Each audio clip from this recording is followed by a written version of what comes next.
उत्तर प्रदेश की राजनीति में 2027 के विधानसभा चुनाव से पहले एक नया सियासी समीकरण उभर रहा है। प्रदेश की राजनीति में हाशिए पर पहुंची बहुजन समाज पार्टी की फिर से खड़ा करने के लिए मायावती एक बार फिर से एक्टिव हो चुकी हैं। मायावती दलित मुस्लिम ओबीसी गठजोड़ के जरिए समाजवादी पार्टी के अध्यक्ष अखिलेश यादव के पिछड़ा दलित अल्पसंख्यक यानी पीडीएफ फॉर्मूले को डीएमओ गठजोड़ से काट तैयार कर रही हैं। हालांकि वे इसमें कितना सफल हो पाएंगी, यह तो आने वाला वक्त ही बताएगा। राजनीतिक विश्लेषकों का मानना है कि मायावती और अखिलेश यादव दोनों ही एक वोट बैंक को साधने की फिराक में हैं। यह रणनीति यूपी के जातिगत समीकरणों को हमेशा से प्रभावित करती रही, जहां वोट बैंक की जंग हमेशा से निर्णायक रही। मायावती हाल के दिनों में बहुजन समाज पार्टी की घटती साख को देखते हुए नए सिरे से संगठन को मजबूत करने में जुटी है। सूत्रों के मुताबिक डीएमओ फॉर्मूला दलितों के पारंपरिक वोट बैंक को मुस्लिम और ओबीसी समुदायों के साथ जोड़ने पर केंद्रित है। यह रणनीति एसपी के पीडीए मॉडल को सीधे चुनौती देती है, जो पिछड़े दलित और अल्पसंख्यकों को एकजुट करने पर आधारित है।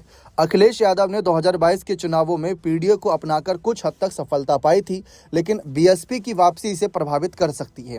बीएसपी की इस रणनीति के पीछे यूपी की बदलती राजनीतिक हकीकत है। राज्य में दलित वोटरों की संख्या करीब 21% है, जबकि मुस्लिम 19% और ओबीसी 40% से अधिक। मायावती का मानना है कि डीएमओ के जरिए वे इन समुदायों के बीच साझा मुद्दों जैसे सामाजिक न्याय, आर्थिक विकास और आरक्षण को जोड़कर एक मजबूत गठबंधन बना सकती है।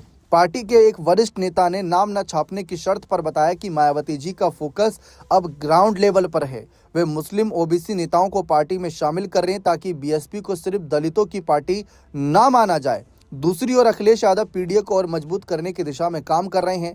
एसपी ने हाल ही में कई ओबीसी और मुस्लिम चेहरों को आगे किया, लेकिन बीएसपी की डीएमओ रणनीति वोटों के बंटवारों को खतरा पैदा कर सकती है। राजनीतिक पंडितों का कहना है कि अगर मायावती सफल हुई तो यह एसपी के लिए बड़ा झटका होगा, क्योंकि दोनों पार्टियां एक ही वोट बैंक पर निर्भर हैं।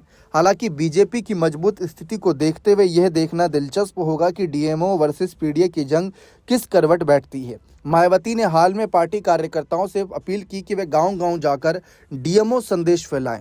उन्होंने कहा कि बहुजन समाज की एकता ही हमारी ताकत है। हम पिछड़े दलितों और अल्पसंख्यकों के हक के लिए लड़ेंगे। वहीं अखिलेश यादव ने इस पर चुप्पी साध रखी है, लेकिन एसपी सूत्रों का कहना है कि वे पीडीए को और व्यापक बनाने पर फोकस कर रहे हैं।